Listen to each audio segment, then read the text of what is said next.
This is how you create a bullshit motivational video that gets lots of views 100% with AI.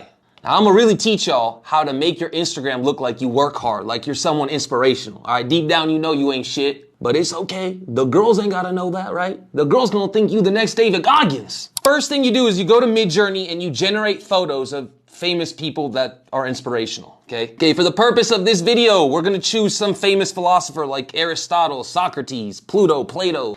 Okay, then we're gonna look up some bullshit famous quote this philosopher said that we have no idea what it means, but that will impress every single girl that watches this video. Next thing we're gonna do is go to DID.com. Okay, DID.com is an AI text-to-video tool that lets you animate any single character you want. Okay, you type what you want it to say, then you choose the voice that you want it to say it in. Okay, and there you have it. You can now create corny motivational videos that don't require a lot of work, that might get you a lot of views, that's not that quality of content, that will be easily replicated within a couple of weeks, I would say. Right now even, not even a couple weeks.